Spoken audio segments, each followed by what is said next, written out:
दोस्तों अगर इस समय की बात की जाए तो भारत डायरेक्ट एनर्जी वेपन्स के मामले में कुछ पिछड़ा हुआ सा लगता है, लेकिन मैं आपको वास्तविकता बता दूं कि भारत दुनिया का पहला ऐसा देश है जिसने इस तरह के वेपन का इस्तेमाल मिलिट्री यूज के लिए किया था। काली 5000 से जो हमने ऑपरेशन व्हाइट वॉश किया था यानी साल 2012 में, जिसके तहत हमने एक आर्टिफिशियल एवलांच पाकिस्तान की पहाड़ियों पर लाकर पाकिस्तान के कई सारे सैनिकों को कई फीट ऊंची बर्फ के नीचे दबा दिया था। तो कहने का मतलब पूरी दुनिया में इस टेक्नोलॉजी के मामले में भारत ने रिबन काटा था और सबसे आगे थे। लेकिन नो डाउट आज की तारीख में अगर बात की जाए तो भारत का रुझान उस ओर हमें नहीं दिखाई देता। हमें लगता है कि यार हम लोग इस मामले को लेकर काफी पीछे हैं।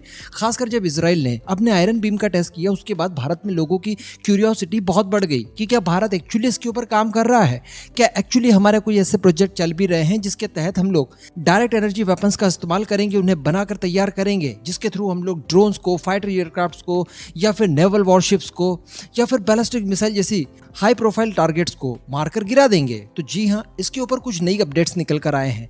दरअसल भारत का डीआरडीओ इस फील्ड में काफी तेजी से काम कर रहा है। बस बात यह है कि अभी तक इसको लेकर कोई अपडेट्स नहीं आए थे। बाकी सारे के सारे प्रोजेक्ट जिस हिसाब से चल रहे थे, जिस हिसाब से उन्होंने चलना चाहिए, वो सारे के सारे सुचारू रूप से चल रहे हैं। वीडियो ये बड़ी इंटरेस्टिंग होगी, एकदम एंड तक देखिएगा। मैं आपको बैकग्राउंड से लेकर आज तक की सारी बातें एकदम डिटेल में बताने वाला हूँ। मजा आ जाएगा जानकर आपको। बस आप चैनल को सब्सक्राइब जरूर कर दीजिएगा। तो दोस्तों भारत ने डायरेक्ट एनर्जी वेपन्स के ऊपर काम करना सन 2000 में ही शुरू कर दिया और इस बात का खुलासा किया था एयरफोर्स के एक अधिकारी के नायर सर ने। दरअसल इन्होंने एक लेख लिखा था the United services institute of India में। दरअसल ये लेख लिखा गया था 2008 में और उन्होंने काफी चिंताएं जाहिर की थी। दरअसल हमने सन 2000 में ही इस परियोजना को शुरू कर दिया था, लेकिन 2008 जब सर ने ये लेख लिखा था उस समय तक इसके ऊपर कोई ज्यादा काम नहीं हुआ। तो उन्होंने चिंता जाहिर की थी कि हम लोग इस मामले को लेकर काफी पिछड़ सकते हैं। इसमें उन्होंने जिक्र किया था दुर्गा 2 का।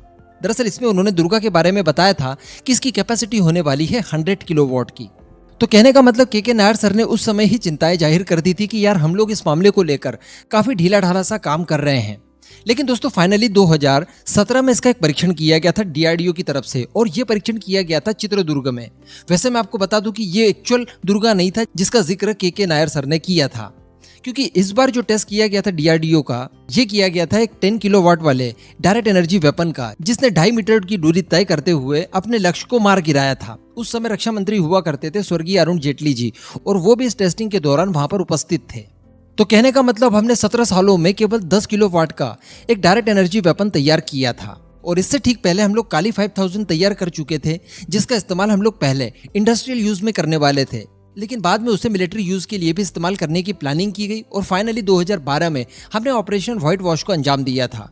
और फिर समझ लीजिए कि भारत के लोग इस बारे में लगभग भूल ही चुके थे। लेकिन 2021 में और 21 के बिल्कुल अंत में अमेरिका के एक थिंक टैंक द्वारा कुछ खुलासे किए गए थे, जिसमें भारत का भी नाम उन्होंने शामिल किया था और बताया था कि भारत भी डायरेक्ट एनर्जी वेपन बना रहा है, जिसके लिए उन्होंने यहाँ तक की बात कही थी कि इसकी जो स्पीड होने वाली है वो लाइट स्पीड होगी, यानी 3 लाख किलोमीटर पर सेकंड की रफ्तार से ये अपने दुश्मन के ऊपर टूट पड़ेगा। यानी ये बहुत ही बेहतरीन काम करने वाला है अल्टीमेटली।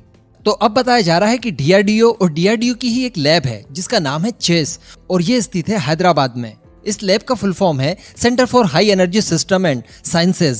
तो इसी चेस के एक अधिकारी जिनका नाम है रविशंकर, उन्होंने पीबीएनएस से बात करते हुए ये बताया कि डीआरडीओ इस क्षेत्र में बहुत तेजी से काम कर रहा है और बताया जा रहा है कि हमने इस तरह के वेपन्स का निर्माण करने के लिए भारत इलेक्ट्रॉनिक्स लिमिटेड को भी अपने साथ लिया है और हम लोग ज्वाइंटली इसके ऊपर रिसर्च एंड डेवलपमेंट का काम कर रहे हैं और इसका एक साथ ही मैन्युफैक्चरिंग भी करेंगे। यानी एक कंसोर्टियम जैसा बना लिया गया है जिसमें डीआरडीओ है, डीआरडीओ की तरफ से पार्टिसिपेट कर रहा है चेस और साथ में बीईएल, और इस तरह से ये जो कंसोर्टियम बनता है ये काम कर रहे हैं डायरेक्ट एनर्जी वेपन पर, जिसमें जिक्र किया गया है काली 5000 का, दुर्गा 2 का, प्रोजेक्ट आदित्य का और एयर डिफेंस सिस्टम डेजलर का। और ये जो चारों प्रकार के डायरेक्ट एनर्जी वेपन्स बनाए जा रहे हैं वो किसी भी क्रूज मिसाइल, किसी भी फाइटर जेट, किसी भी नेवल वॉरशिप, किसी भी बैलिस्टिक मिसाइल, किसी भी यूएवी, यूसीएवी और साथ में किसी भी रॉकेट सिस्टम या फिर मोटर्स को बड़ी आसानी से पलक झपकते ही मारकर गिराने की क्षमता रखते हैं। सबसे बड़ी बात कि इन्हें काफी कॉम्पैक्ट बनाया जा रहा है और काफी असरदार बनाने की कोशिश की जा रही है। कॉम्पैक्ट इसलिए ताकि इसे कहीं पर भी आप इंटीग्रेट कर पाएं, एक जगह से दूसरे जगह पर ले जाएं, फिर आप इसे इंटीग्रेट कर सकते हैं अपने नेवल वॉरशिप के ऊपर, अपने बैटल टैंक्स के ऊपर, फाइटर जेट में और अन्य किसी भी तरह की बख्तरबंद वाहन वगैरह पर आप बड़ी आसानी से इनका इंटीग्रेशन कर सकते हैं। बस आप इन्हें इलेक्ट्रिसिटी की सप्लाई प्रोवाइड करवाइए दुश्मन द्वारा भेजे गए किसी भी हवाई हमले को ये पल भर में ही पूरी तरह से डिस्ट्रॉय कर देगा। तो कहने का मतलब दुनिया में ये सबसे ज्यादा फास्टेस्ट हथियार होंगे, पलक झपकते ही बिल्कुल दुश्मन का काम तमाम ये कर देंगे। आई होप कि इसके ऊपर बहुत जल्द काम हो जाए, क्योंकि अभी भी मैं आपको बता दूं कि चेस की तरफ से इस बात का खुलासा नहीं किया गया है कि इन सबको लेकर टाइमलाइन क्या सेट की गई है, लेकिन फिर भी एक्सपेक्टेड बताया जाता है कि 2024 तक हम लोग ये सारे वेपन्स को अर्जित कर लेंगे, जिसमें काली 5000 भी होगा जो कि अपने नए रूप में आएगा, पुराना काफी बड़ा था, और साथ ही दुर्गा 2 जिसका कि सब लोग बहुत बेसब्री से इंतजार कर रहे हैं। तो बस DRDO को ढेर सारी शुभकामनाओं के साथ इस वीडियो को यही खत्म करेंगे। इस पूरे मुद्दे पर आपका जो भी मानना हो नीचे कमेंट करके जरूर बताइएगा।